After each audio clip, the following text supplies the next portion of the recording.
No, I asked him a question because Fred Wolf told me there was a rumor that Mr. Belvedere, the actor, during a read-through, sat on his own balls. Right. At a read-through, and I didn't know if it was a myth or not, you know. Yeah. So Euchre doesn't listen too much. Oh, boy. So I said to him, is it true, Bob, that I heard this thing about Mr. Belvedere that he was at a read-through, and then he goes, oh, yeah, he was a huge fucking fag.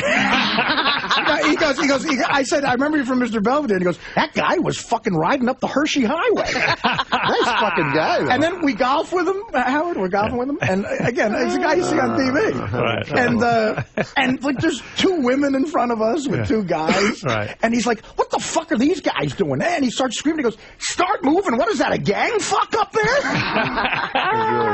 So he's a fun guy. He's the funniest guy I've ever met in my life. How do you become friends with a guy like Euchre? You'd think I the know two of how you you guys don't would become friends. But I just think like you two guys would have no reason to get together. Here you are, this irreverent comic. And... We did a Miller Lite commercial. That started the friendship. But anyways, I was in Arizona a couple weeks ago, 3 weeks, a month ago, whatever, for spring training, and I went up to the booth, and he goes, man, what about that fucking Artie Klein? Artie Klein. And then he goes, he really does not like Artie Klein anymore. And he goes, he doesn't know Artie Klein. Good, fuck Artie Klein. Yeah, Artie Klein's an asshole. Yeah. Right. He goes, the funniest thing is, he goes, that cocksucker must be running a little short of material. He's doing Bob Euchre private lines. Yeah, I mean, well, listen, tell Bob I'm sorry. No. But he really was one of the funniest human beings I've ever met in my life. How old a guy is he? Man, he looks good. He has two like artificial knees he just got in. He was a catcher, so right. So I go, how are the knees? He goes, fucking great, man. I can still give a fucking blowjob. What? I shouldn't be saying any of it. Yeah, Jesus, Norm, you're doing the same thing. I know. The man's got grandkids. I know. He's giving blowjobs? I said it clean on Letterman. What the hell does that mean? He's giving a blowjob. Well, he's clearly not. He told us a story. What with the story? Remember when he brought us back to the hotel? Yeah, and we were going in, and there was a bar, and he said, man, that bar looks like it's got some good cock in it. And we were kind of confused. We thought... I think he was trying... that's true. Wow, he's apparently wild. Norm can't remember any of the insulting things I remember. But I remember why. I found out why he said it, because I asked Bob Costas. I said, that seems very strange. And he said that athletes use that term for women, for pussy. No. Yeah, I think what happened was because they're so masculine. That's crazy. Because they're so masculine that they can do that. You know what I'm saying? He thought like they're comfortable in their sexuality. Yeah. But I think what was going on was he was being like extra filthy. Right. I think he thought we were two like younger comedians, and he was trying to like maybe. You think he was Talk trying to your impress you in some way, language, like talk the language of the young comics? Maybe there might have been a little bit of that. Yeah. But I mean, because every other word was fucking. It was so funny.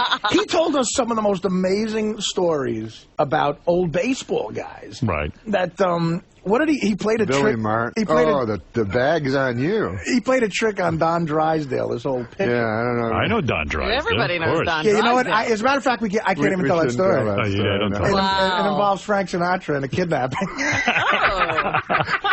He goes, but I don't know. That's fun stuff. Yeah, he was the best. I loved him. I'm sorry he doesn't like me anymore. Well, Artie Klein, he doesn't. Yeah, he likes. Artie Lang, the comedian, he likes. I'm sure he'll appreciate Norm's. There's a lot of cock in that bar. Me and Norm could not stop doing. To this day, when we call each other, we have to do Bob Euchre for 20 minutes. It's so great. That's great that he even got to see the appearance and hate you. That's wonderful. I'm glad someone told him about it. Did you see Mel Gibson's wife? Yeah. The one he's divorcing. Yeah. Robin. I just read this in the Inquirer. They're saying that he's been paying her $1 million. What is it? A month.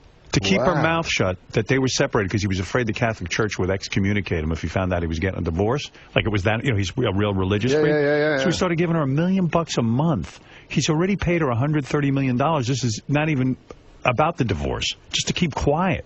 Oh. What a payday this broad's getting. Well, hey, he's the one with the problem. Don't blame her. Is he allowed to get divorced?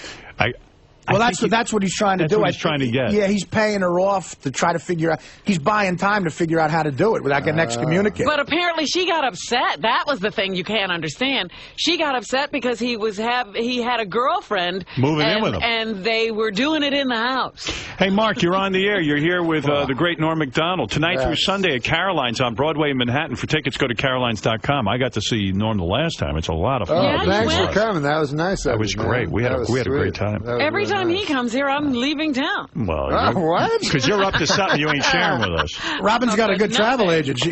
Robin goes, for some reason, Robin's been going down to Florida like every weekend. I'm not going to Florida this weekend. What are you doing? I'm going to California. What are you doing there? I told you, my nephew's birthday. Contracting swine flu.